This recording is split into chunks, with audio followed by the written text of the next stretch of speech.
दोस्तों, जोधपुर एक गांव था। वहां पर एक मनीष नाम का गरीब किसान रहा करता था।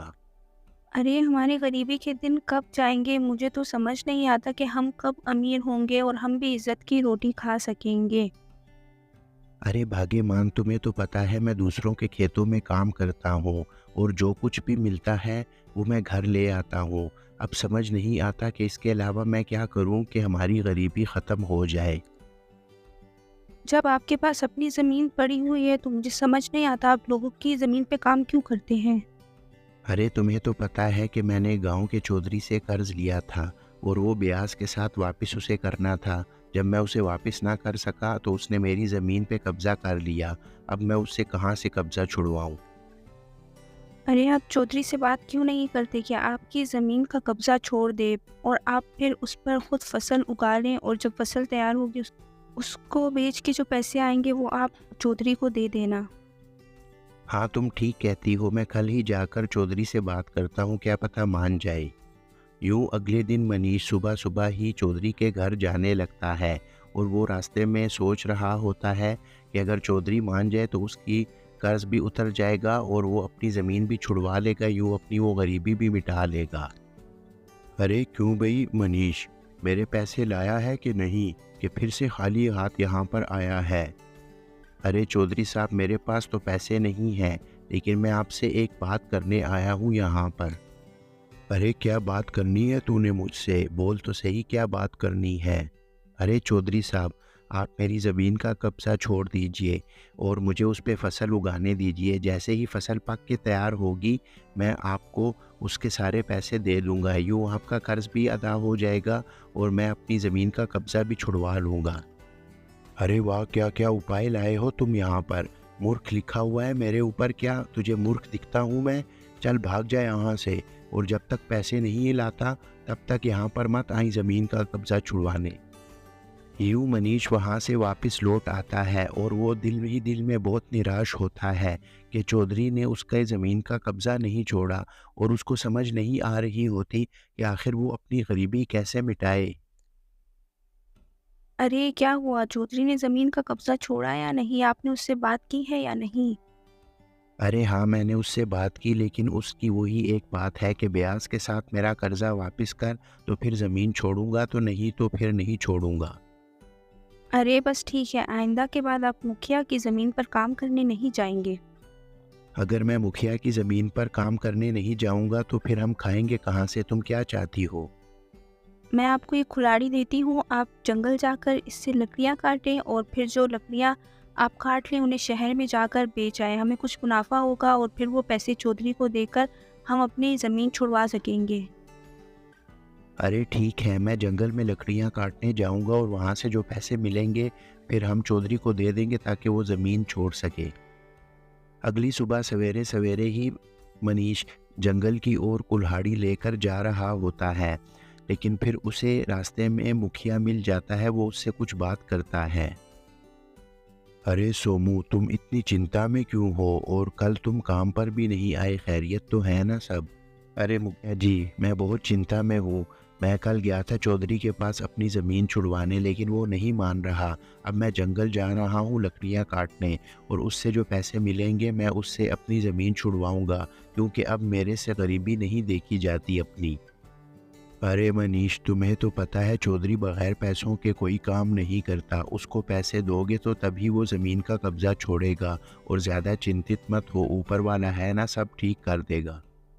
अरे मुखिया जी, मैं इसीलिए तो जंगल की ओर जा रहा हूँ और आइंदा के बाद मैं आपके खेत पे भी काम करने नहीं आऊँगा। अरे ठीक है मनीष, जाओ और दिल लगा के काम करो ताकि तुम कामयाब हो सको। मनीष वहाँ पर जंगल में एक पेड़ पे लकड़ियाँ काट रहा होता है कि उसको एक चीज़ की आवाज़ आती है। अरे! अरे! आज ही सारी लकड़ियाँ काटनी है तुमने, अब थोड़ा सब्र भी कर जाओ, क्या करी जा रहे हो? सोमू इधर-उधर देखता है कि आखिर ये आवाज़ कहाँ से आ रही है। इधर देखो ऊपर, मैं यहाँ पर बैठी हुई हूँ, ज़रा इधर देखो। अरे ये क्या, तुम तो इंसानी भाषा में बात कर रही हो। भला ये कैसे हो सकता है कि एक चिड़िया इंसानी भाषा में बात करे? अरे मैं क्यों नहीं ऐसी भाषा में बात कर सकती, मैं कोई ऐसी वैसी चिड़िया नहीं हूँ, मैं एक जादुई चिड़िया हूँ। तुम्हें अभी मेरा पता ही कहाँ है? अरे मैं इस जंगल में काफ़ी बार आया हूँ, मैंने तो तुम्हें पहले नहीं देखा। यहाँ पर पहली बार आई हो? अरे तुम ठीक कह रहे हो, मैं एक बहुत दूर के जंगल की हूँ। मेरा झुंड यहाँ से गुजर रहा था तो मेरी आंख लग गई और फिर मैं थोड़ी देर सो गई। जब मैं उठी तो वो सब लोग यहाँ से जा चुके थे, इसीलिए मैं यहाँ पर अकेली रह गई हूँ और अब मेरा यहाँ पर कोई भी नहीं है। समझ नहीं आती मैं कहाँ जाऊँ आखिर। अरे अब तुम यहाँ पर अकेली रहोगी क्या? तुम तो अब अकेली रह गई हो, अब तुम क्या करोगी अकेली रह के? अरे तुम चिंता मत करो, वो लोग मुझे ढूंढते ढूंढते यहाँ आ जाएंगे। बस तुम ऐसा करो, मुझे अपने घर ले चलो। तुम जानते नहीं हो कि मैं तुम्हारी कितनी ज्यादा मदद कर सकती हूँ। अरे भला तुम मेरी मदद कैसे करोगी? मैं तो बहुत गरीब हूँ, कैसे मदद करोगी तुम मेरी? अरे तुम मुझे लेके तो चलो, फिर मैं बताती हूँ कि मैं कैसे कैसे तुम्हारी मदद कर सकती हूँ। अरे आ गए आप लकड़ियाँ काट के जंगल से। और ये क्या, ये चिड़िया कहाँ से आई है? अरे भाग्यमान, ये कोई आम चिड़िया नहीं है, ये जादुई चिड़िया है और ये इंसानी भाषा में भी बात कर लेती है, इसीलिए तो मैं यहाँ लेके आया हूँ इसे। अरे ये क्या कह रहे हो तुम, ये तो तुम कोई बहुत अजीब बात करते हो। अरे मैं एक चिड़िया हूँ और मैं तुम लोग की भाषा में बात भी कर सकती हूँ, लेकिन तुम लोग मुझे बताओ कि तुम लोग आखिर इतने ज्यादा चिंतित क्यों हुए हुए हो। अरे चिड़िया तुम्हें क्या बताएं, बस जो लोग गरीब होते हैं वो हर वक्त चिंता में ही रहते हैं। अब तुम्हें हम क्या बताएं, तुम्हें हमारी गरीबी नहीं समझ आएगी। हम पर बहुत ज़्यादा बुरे दिन गुजर रहे हैं, समझ नहीं आती कि हम लोग कहाँ जाएं। अरे इसमें चिंता की कोई बात नहीं है, मैं तुम लोग के काम आ सकती हूँ और तुम लोग की गरीबी भी खत्म हो सकती है। अरे जादुई चिड़िया, मगर वो कैसे? मुझे भी बताओ कि हमारी गरीबी कैसे मिट सकती है? फिर देर किस बात की है, जल्दी बताओ। अरे वो जो तुम्हारा खेत है ना, जो चौधरी ने कब्जा किया हुआ है, उसके अंदर एक पेड़ है और उसके नीचे एक खजाना दबा हुआ है। तुम रात में जाना और वो खजाना निकाल के ले आना। किसी को भी इस बारे में नहीं पता है, तुम वो ले आना और इस तरह से तुम्हारी गरीबी बिल्कुल खत्म हो जाएगी। आई समझ?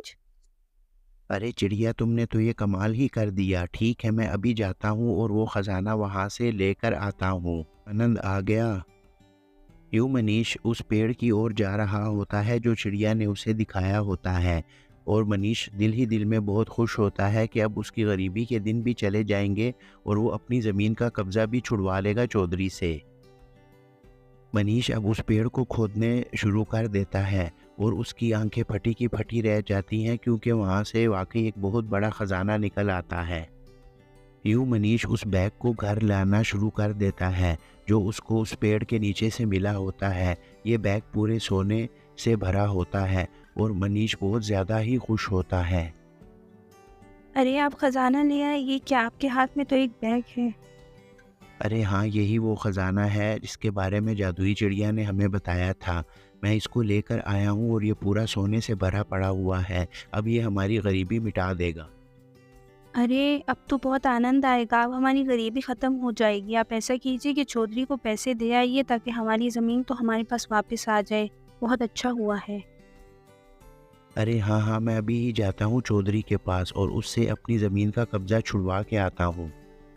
अरे चौधरी साहब, आप ये लीजिए अपने पैसे और मेरी ज़मीन का कब्ज़ा छोड़ दीजिए। मुझे अपनी ज़मीन वापस दे दीजिए। अरे वाह मनीष, तुम तो बहुत ज़्यादा पैसे लाए हो। तुम यही ठहरो, मैं चाय का बोल के आता हूँ, चाय पी के जाना तुम। नहीं नहीं चौधरी साहब, मेरे पास इतना समय नहीं है कि मैं चाय पीऊँ। बस आप मेरी ज़मीन का कब्ज़ा छोड़ दीजिए और मैं चला। यूं मनीष चौधरी से अपनी ज़मीन का कब्ज़ा भी छुड़वा लेता है और अपने लिए एक शानदार घर भी ख़रीद लेता है। मनीष की गरीबी मिट जाती है उस जादुई चिड़िया की वजह से, क्योंकि उस जादुई चिड़िया ने उसको बताया होता है कि वहाँ पर ख़जाना है, उसको ले लो, और मनीष उसको पैसे ही करता है। तो दोस्तों, आपको हमारी आज की स्टोरी कैसे लगी हमें कमेंट सेक्शन में लाजमी बताइएगा। हमारे चैनल को सब्सक्राइब कीजिए और बेल आइकन को ज़रूर प्रेस कीजिए ताकि हमारे हर आने वाली वीडियो का नोटिफिकेशन आपको टाइम पर मिल सके। दोस्तों, हम बहुत मेहनत के साथ ये स्टोरीज़ आपके लिए बनाते हैं, मगर आप हैं कि चैनल को सब्सक्राइब नहीं करते। चैनल सब्सक्राइब कीजिए ताकि हमें मोटिवेशन मिले और हम आपके लिए यूं ही मज़े मज़े की स्टोरीज़ बना के लाते रहें। दोस्तों आप हमारे चैनल को सब्सक्राइब कीजिए और बेल आइकन को ज़रूर प्रेस कीजिए ताकि हमारे हर आने वाली वीडियो का नोटिफिकेशन आपको टाइम पे मिल सके। और दोस्तों ये स्टोरीज़ आप अपनी फ्रेंड्स और फैमिलीज़ को भी शेयर कीजिए। तो चलिए फिर मिलते हैं किसी नेक्स्ट स्टोरी में।